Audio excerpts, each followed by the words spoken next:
Parents, in this video, I want to talk to you about why we should not play the comparison game with our kids. Now, as an adult, as a person that's grown up, I have suffered from the comparison game. I had an older sister. She was stellar. She was amazing. She was great. And anytime I got an inkling that my parents were comparing me to her, or a teacher or other adults were comparing me, it wrecked me. It was hard. It was difficult because what it made me feel like is that I wasn't measuring up to the standard, that she was better than me, that I was not as good. And so no one likes to feel that way, right? Even as adults, in our working relationships and our friendships, when we compare ourselves, we feel yucky. But yet as parents, that seems to be a go-to thing that we try to do with our kids. And in this video, what I'm going to talk about is just what are some of the reasons why parents might think the comparison game is a good idea, but it's not. And I'm going to tell you why it doesn't work. So here's the first thing, as I was thinking about why do parents try to play the comparison games with their kids? Here's the first thought that I had.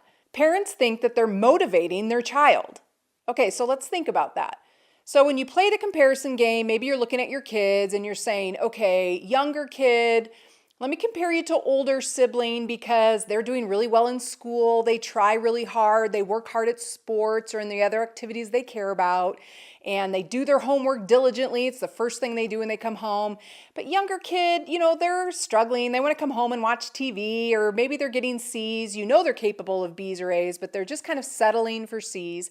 So we think we're motivating our kids when we start to compare them, to say, hey, look at so-and-so's doing. Don't you want to do what they're doing? Don't you want to succeed like they're succeeding? So we think we're motivating, but we're not really. So here's why that fails as a good parenting technique.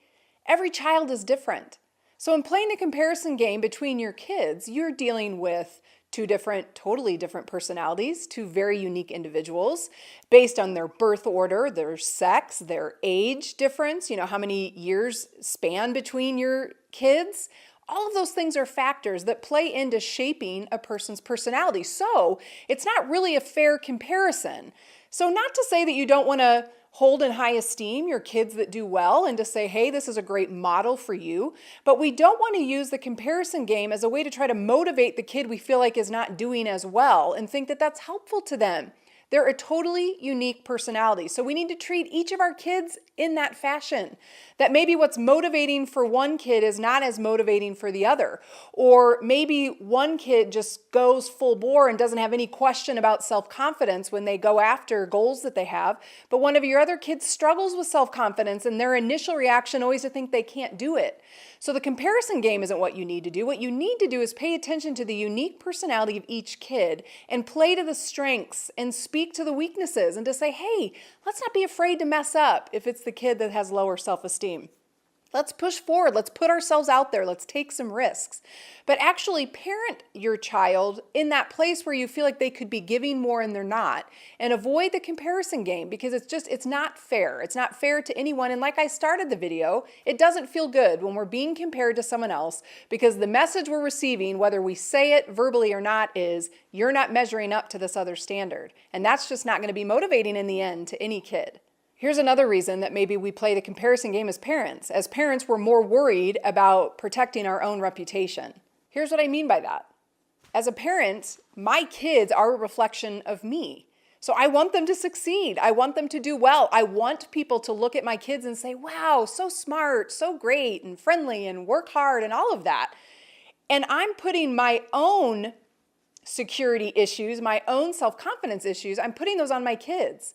That because they are, in an essence, they are a reflection of us, and my parenting is being reflected in the way my kids behave, that can't be the reason why I play the comparison game with my kids. That's not fair. Parents, we need to own our own insecurity issues. We need to not put pressure on our kids to perform like animals for us so that we look good, and that it's about us feeling good about ourselves is what we put all this pressure on our kids. And so we might play the comparison game because we're like, hey, so-and-so, Johnny's doing a lot better than you are, Matt, so pick up the pace, Matt, because you're making me look bad. Again, that's not coming from a heart of a parent that's really trying to nurture and shepherd each of their kids.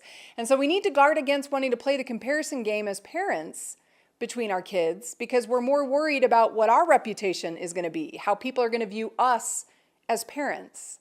Paul gives us a warning about this idea of trying to use our kids as kind of a pawn in our own game of trying to look good or to feel good about ourselves. And here's what Paul says in Colossians chapter 3. He says, "Don't exasperate your children or they'll become discouraged." So exasperate means to annoy, to frustrate, to bring anger toward. Like as parents, we should not want to bring that kind of pressure or anger or annoyance on our kids that they feel like they're just, at our beck and call of who we want them to be, whether it's because we're trying to motivate them to be better or we're trying to protect our own reputation. That's not who we should be as parents. Instead, here's what we should be, and it comes from Ephesians chapter 6. "Fathers, do not provoke your children to anger by the way you treat them. Rather, bring them up with the discipline and instruction that comes from the Lord."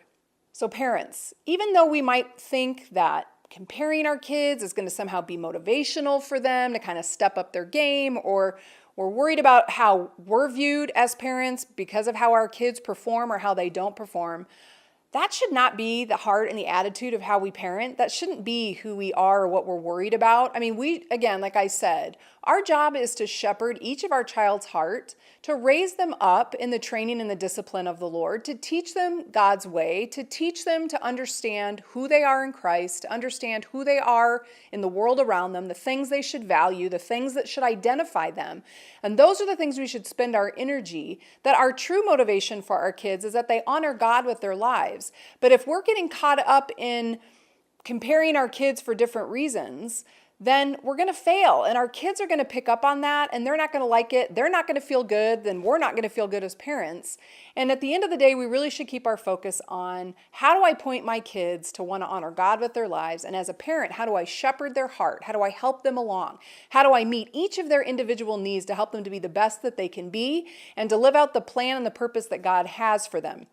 So parents, let's guard against the comparison game. Let's not do it. Just don't believe anything you think in your mind that it could be useful. It isn't motivational in the end, and parenting should never be about protecting our own rep at the expense of our kids. So use those questions below. Have a conversation with your spouse, with a friend, a small group, or a mentor, and really evaluate if you're playing the comparison game at all, why you're choosing to do it, and what you need to do to avoid that in the future, and the good parenting principles that you should put in place of that comparison game.